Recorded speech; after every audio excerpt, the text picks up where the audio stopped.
Hey, it's Dr. Kate Walker. Welcome to our Thursday Step It Up free training. You're here because you're taking your practice a little bit deeper. You want to step it up to the next level. I know that I've got folks in here who are ready to become a supervisor, and that's what I'm talking about today. Actually, that's what I'm going to talk about for the whole month of September.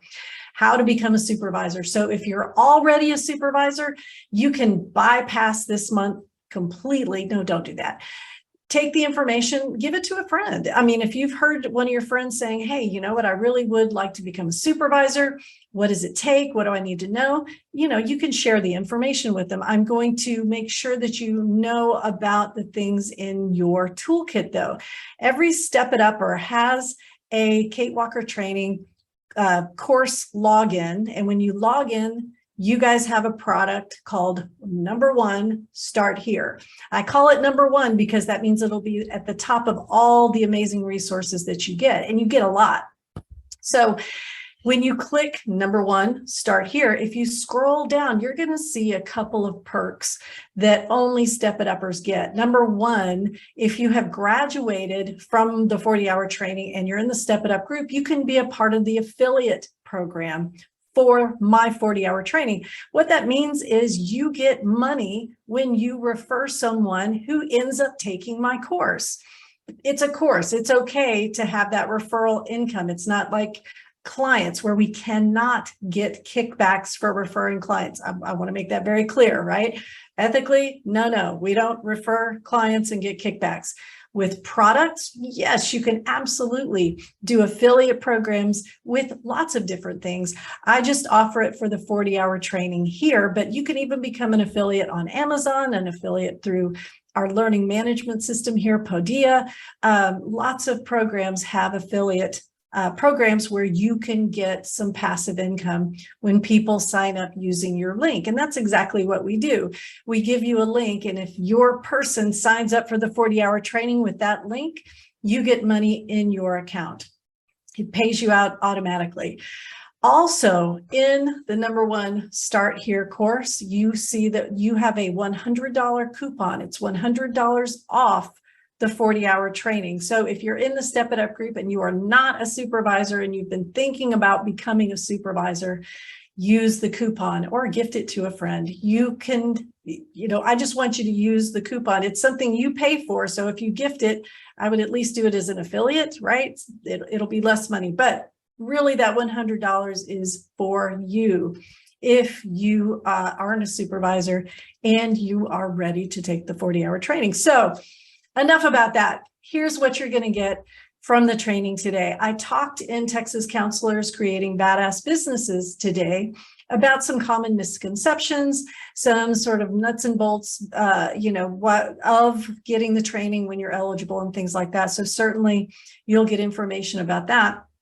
But what you're really going to get during this training today are the three systems that I believe are essential to having a successful supervision practice.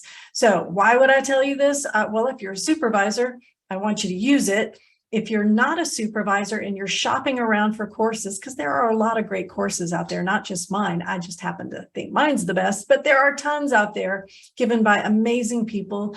And this is a way to sort of shop around, right? You want to make sure that if you're shopping for supervisor trainings, you're comparing apples to apples. So I'm going to give you some apples that you can compare to their apples. Now, I'm sure they have some great oranges, but you want to compare these apples to apples.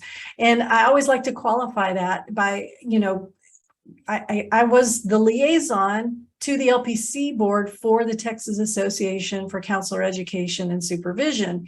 And so I was at the table when they were going through the 4-year rules review, when they were going through sunset, when they were hammering out these rules. And so I'm kind of a rules junkie. You've heard me say that before. And after going through all of that and sitting through some complaints hearings back when they were open, these are the things that I came up with as sort of a result of all that. This is why I think it's so important, because I saw people getting in trouble or having to, maybe they didn't get the complaint officially, the gavel didn't come down and they appear on the wall of shame, but they wasted time. I mean, that's the main thing about having a complaint, is it just takes so much time. Now, nothing I ever teach you will make you complaint proof, right? That's impossible. Anybody can complain against you for anything.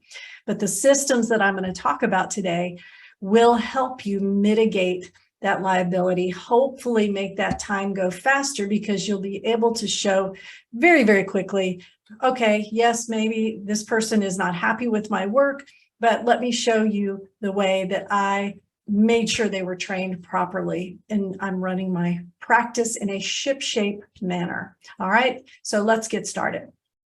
First and foremost, when can you become a supervisor? Well, in Texas, you must be fully licensed, hold that full LPC in your hand for 5 years. Now, there was a time, I guess it's 10 years ago now, when you could be licensed for only 3 years and submit for your supervisor designation. Also, it's not a license, it's a designation.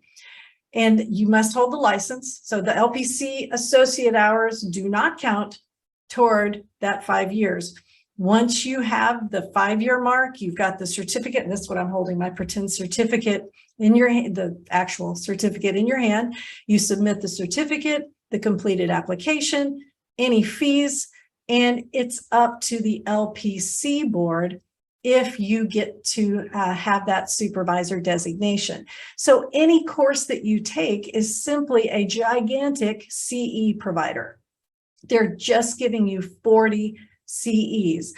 Now, the CEs for LPC supervisor training are dictated in the LPC rules, which I've looked at a lot of different states. It's not always that way, but in Texas it is. The 40 hours, 12 must be in this, 12 must be in that, 12 must be in another thing, and then there are these littler ones, 3, 3, and 3, which total 9 in these other areas. So, you know, help me with my math there. So it's you have, I'm sorry, it's 12, 12, 3, 3, and 3. So you have some wiggle room, right? Because that doesn't total up to 40 if I did that right. That's why I think it's 12, 12, 3, 3, and 3. I think I said it wrong in Texas Counselors Creating Badass Businesses. I'll go back and change that.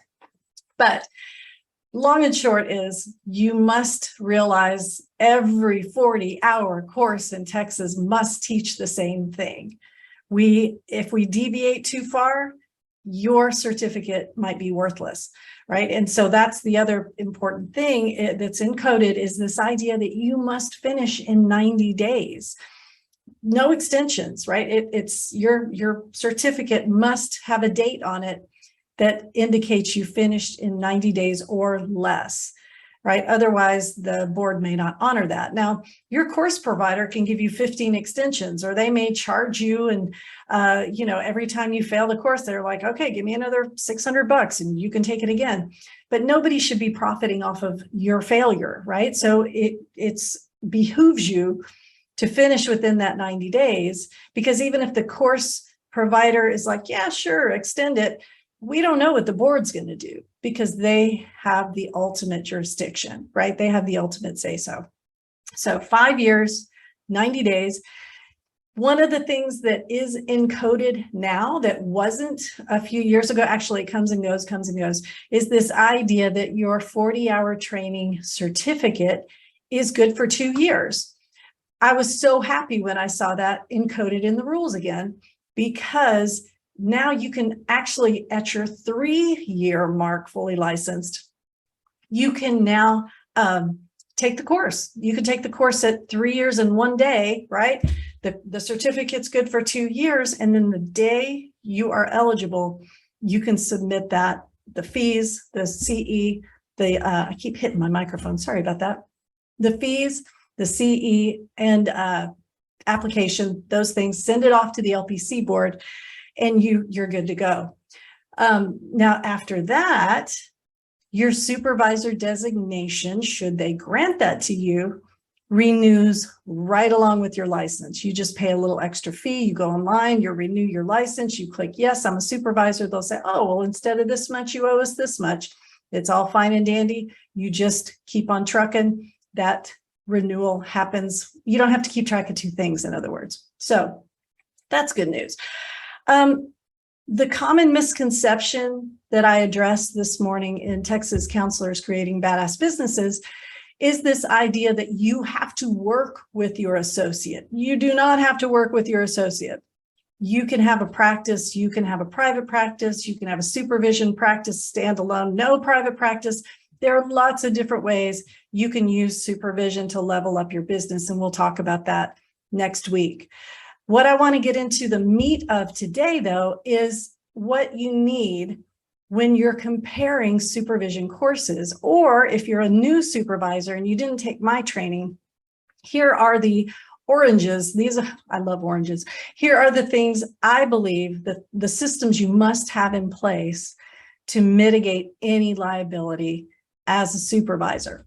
Okay, so the first one obviously is the interview. And if you came to my webinar, How to Hire Right the First Time, I talked a lot about growing graduate students into LPC associates who can then become fully licensed colleagues. So I'm not going to go over that too much. Head over to your number one, start here, and go down to replays, and you'll see that webinar and a transcript. So if you're like me, I read way faster than I listen. So I love transcripts. That's why I always put transcripts in there. Go in there to Hire Right the First Time, the webinar I did last week. And you'll see I talk a lot about how, anybody can interview beautifully, right? They can look at you and say the right things. Now, I want you to add to that folks who are trained to lean forward, give you eye contact, nod, right? That's who we're interviewing, folks. We are interviewing people who are trained interviewers. That's what counselors do. We interview people, we talk to people, we make them feel comfortable, right? So it's entirely possible that the post-grad student that you are interviewing to be your new associate interviews beautifully, but then is a lousy LPC associate for you. So you also have in your number one, start here, some templates, some interview questions, there's a whole supervisor toolkit in there that you can access that will help you design an interview process for your new or wannabe LPC associate. Because if they're brand new, they can't get their associate license without your signature. Right? So this isn't even an associate yet. They're coming to you, you're interviewing them. Once you all sign the paperwork, then they can submit to the board to become an associate, get that associate license. That's not quite the same, of course, if they're transferring. If they're transferring, then y'all are good to go. So check out that replay about hiring right the first time and how bringing on grad students is sometimes the best way to vet and assure that you're getting someone that you can trust. Okay, so the next part then is the contract. Here's one thing an excellent supervisor course should provide you with, and a working contract. Not just a working contract, but a working contract that is up to the minute with the latest rules. In my 40-hour training, we give some templates. Those templates are like 15, 20 years old. So folks who just turn in the template, they got a lot of learning to do, right? They've got to go through and they've got to update things like, instead of weekly supervision, change it to 4 hours a month. And I want to know what happens if your supervisee no-shows you. What are you going to charge them? What do you do? How do you break it to them that they didn't get 4 hours in their month and now they've lost all of their direct hours for that month? Your contract is where the relationship starts. If you have a lousy contract and then later on you're trying to break some bad news to your supervisee, that can really negatively impact that relationship. And that's the most important thing when it comes to supervision, because you don't want a supervisee who's going to hide things from you and do all kinds of kind of shady stuff because they are trying to get away with it, right? Because they don't trust you, or because somehow along the way you were like, oh, you know, that contract I had you sign? Yeah, it was super old, but what I should have told you was, oh, you've lost all your hours for the month. I'm so sorry. So what time are we meeting next week? And oh, by the way, you owe me $300, right? So the contract is where the relationship starts. It's where the transparency starts. So if you take a 40-hour training that doesn't help you with a contract, that's a problem. Or if they just say, yeah, do a contract, and then they never give you feedback, or you notice the contract is really old, or it has some things in it that nobody really does anymore, red flag. Now, it's too late if you've already paid your money, but I would definitely ask the question as you're shopping for courses, hey, what kind of a contract do I come out of this course with, right? It's like our marketing lessons, right? What do I get when I take your course? Well, I know at Kate Walker Training, our 40-hour training, you will leave with a working contract that we have gone over with a fine-tooth comb, and we'll give you comments, and then we make you present it via technology. Now, not with your face or anything. We just want you to talk us through the changes that you made, because that's how important it is. That's how important that contract is. So we've got the common misconceptions, the hiring. Number 2 is the contract. Number 3, you're going to think that I actually crammed in 4 things and called it 3 systems. But I think of this as one system, and it starts with the orientation. And I love this. So if you were ever a Sesame Street kid, I was a Sesame Street kid, an electric company, and all of those. There was a song about the ending TION, shun, right? Shun, shun, shun, shun. And they would talk about pollution and all the shun words. Well, that's kind of what this is. So go with me. I don't know what it's called when it's not alliteration, but it's not quite rhyming either. Anyway, I digress. Orientation, evaluation, remediation, termination. I call this one system because I truly believe if one piece of this is missing, it's not a system anymore. So if you're trying to evaluate, but you've never done an orientation, that's a problem. If you're trying to remediate someone, but you've never evaluated them, that's a problem. If you fire someone without remediating them first, you're actually breaking an LPC rule, and that is liable, that is sanctionable. So I believe these 4 things, I teach these 4 things as one system. Okay, so the contract done, signed, everybody's happy. LPC associate gets their LPC associate license. It is live on the BHEC website. Everybody's happy. Now it's time to train, orient your supervisee, your new LPC associate, to your practice. I don't care if you're in an agency and they have to go through a 3-day training for the agency. You put them through an orientation for how you supervise. Okay, so you're going to teach them all of the things in the contract. Why? Because nobody reads the contract. They're just trying to get a supervisor. They're like, oh, yeah, that's fine, and it's on their name. Orientation is where you take that contract piece by piece and you explain in a way that they hear you. This is what happens if you no-show me. This is how much I charge you. This is what happens if you don't learn the skills and proceed developmentally through my evaluation process. This is what happens. Okay, so the orientation is about consequences. It's also where, if you do own your own practice and you've hired your LPC associate as a W-2, and if you want to know the difference in that, go back to the hire right episode, right? Go look at that when I talk about W-2 and 1099. Then you're going to also do an orientation where you introduce them to your policy and procedures, right? Administrative supervision, that's things like where I should park. Do you want me to tuck in my shirt? Where's the key so I can lock the door at the end of the day? Clinical orientation is, what do I do if my client threatens me during a session? What do I do if I just can't get this Rogerian theory down and I fail my second evaluation with you?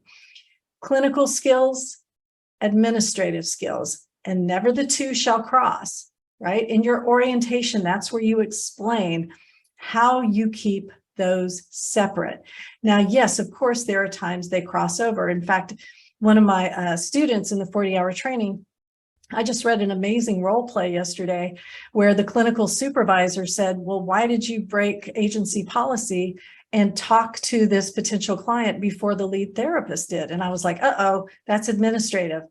And then the student worked it into a boundary situation. She explained in her role play how this supervisee had struggled with boundaries. So it wasn't really about breaking policy and procedures. It was about this supervisee needed help with the countertransference that was leading to the boundary issue, right? So it was a wonderful role play, but your orientation is where you start that delineation of this is the administrative part, this is the clinical part, this is how I run my supervision practice. I like to put in my orientation books that I want my supervisee to read, emergency procedures if somebody has a heart attack, CPR, right? And I have a YouTube video on that. I need to redo it. I need to kind of update it a little bit, but you can go to my YouTube channel and you can see there are resources there, and I will add some to this as well. Or you can ask me questions. In fact, I'll look over here. Is anybody asking questions? Okay, not yet. So, but resources, anything like that goes in your orientation. All right, evaluation. I truly believe, and I teach, that you should give, and I call them paper and pencil evaluations because I'm old school, but however you want to do that, just as long as there is an archive, there's an artifact. You want there to be something you can file away, documenting your supervisee's progress. Now, if you are in my Texas Supervisor Training Facebook page, if you go to my monthly live consultation groups, we talk a lot about instruments to evaluate our supervisees. So if you've orientation, right, this is where you teach the skill, and then evaluation, where your supervisee has an idea of where they exceeded expectations, met expectations, or failed to meet expectations. Then when you get to the piece where, oh my gosh, I've taught you this 3 times, you're still not getting it. Inside, I want to fire you, but I know LPC code says I must remediate. So here's the thing, I'm going to design a remediation plan for you. And here are the things it will address. Go back to the evaluation, right? It's right there in your evaluation, exactly the items, the specific measurable, trackable things this supervisee failed to meet expectations for. So when you remediate, you can say, hey, I need you to read this book by this date. I need you to write a paper by this date. I need you to get 3 CEs in this skill by this date. If they don't get it done, then we go to the next thing, which is termination, right? Now, if you terminate your supervisee, you have so much documentation, the orientation where you taught it, the evaluation where you measured it, the remediation plan where you retaught it. And finally, if you're just at the point where, hey, dude, I've taught you this, now it's making me liable, you liable, not to mention your clients are not in a good space, I'm worried about them, you're going to have to go find another supervisor, I'm firing you. You have met every qualification or criteria that would potentially come against you. So for example, if you fire a supervisee without remediating, they file a complaint against you, they are in the right. You should have remediated them. If you get rid of your supervisee and you did remediate them, now you have all this documentation. So yes, it's still time and money and stress, but when you show up for the complaint hearing, you're like, here, this is what I did. They're like, oh, okay, never mind, next.